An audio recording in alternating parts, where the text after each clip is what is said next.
Assalamualaikum warahmatullahi wabarakatuh. Mohon izin, Ibu dosen pengampu, Ibu Putih Nur. Mohon izin saya akan menjelaskan terkait tentang protein. Yang pertama itu ada deskripsi. Protein itu merupakan senyawa organik kompleks berbobot molekul besar yang terdiri dari asam amino yang digabungkan satu sama lain dengan ikatan peptida. Molekul protein mengandung karbon, hidrogen, oksigen, nitrogen, sulfur, serta fosfor. Protein terbentuk dari polimerisasi peptida. Peptida adalah polimerisasi dari asam amino yang berbeda. Jadi protein bisa dikatakan sebagai sebuah kopolimer. Yang selanjutnya ada ciri-ciri protein. Yang pertama yaitu memiliki susunan kimia khas sebab berupa senyawa murni. Yang kedua memiliki bobot molekul yang khas. Dan yang ketiga memiliki urutan asam amino yang khas dan terinci dalam genetiknya.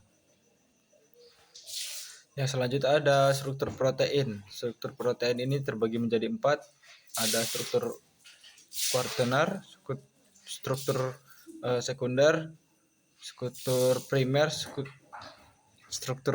struktur sekunder, struktur tersier, dan struktur kuartenar. Yang pertama yaitu struktur primer dan sekunder. Struktur primer adalah ikatan-ikatan peptida dari asam amino pembentuk protein itu. Dan struktur sekunder adalah ikatan hidrogen yang terjadi antara gugus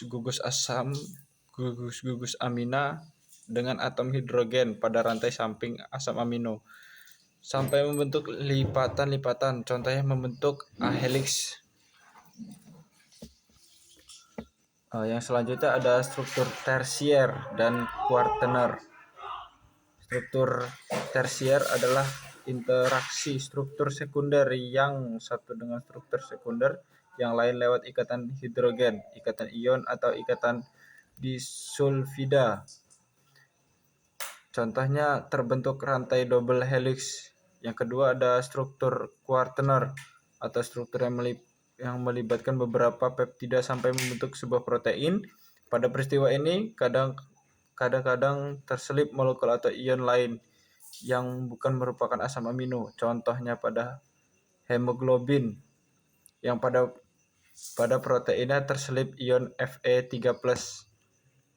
Yang selanjutnya yaitu sifat-sifat fisikokimia pada protein.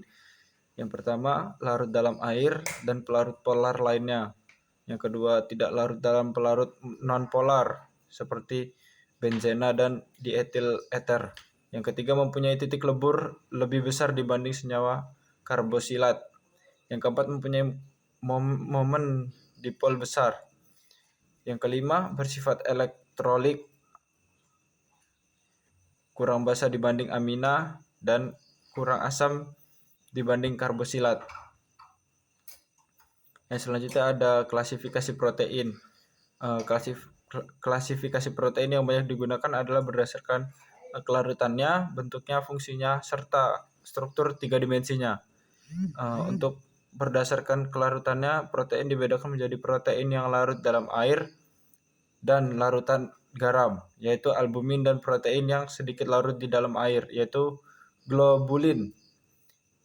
Untuk berdasarkan bentuknya, protein dapat dikelompokkan menjadi 2 bentuk, yaitu protein fibrosa atau fibrosa berserabut, dan protein globular atau bulat seperti bola. Berdasarkan fungsinya sebagai sumber energi dan membantu meningkatkan sistem kekebalan pada tubuh. Dalam artian lain, tubuh yang kekurangan protein akan rendah terserang penyakit dan infeksi. Yang keempat ada berdasarkan bentuk 3 dimensinya, protein dibagi menjadi 2, yaitu protein serat dan protein globuler. Protein serat mengandung rantai polipeptida yang susunannya bersisian pada filamen panjang, contohnya kolagen dan tendon, dan miosin pada jaringan otot. Untuk metode uji pada protein itu terbagi menjadi 2, yaitu uji kualitatif dan uji kuantitatif. Untuk uji kualitatif, metode uji protein secara kualitatif adalah analisis yang bertujuan untuk mengetahui atau tidaknya protein dalam suatu bahan pangan. Dan yang kedua, uji kuantitatif itu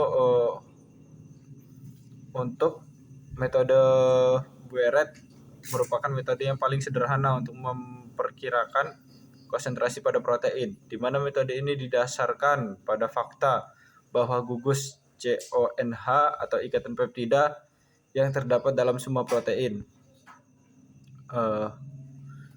Mungkin hanya itu saja yang dapat saya sampaikan. Kurang lebihnya saya mohon maaf. Saya tutup. Wassalamualaikum warahmatullahi wabarakatuh.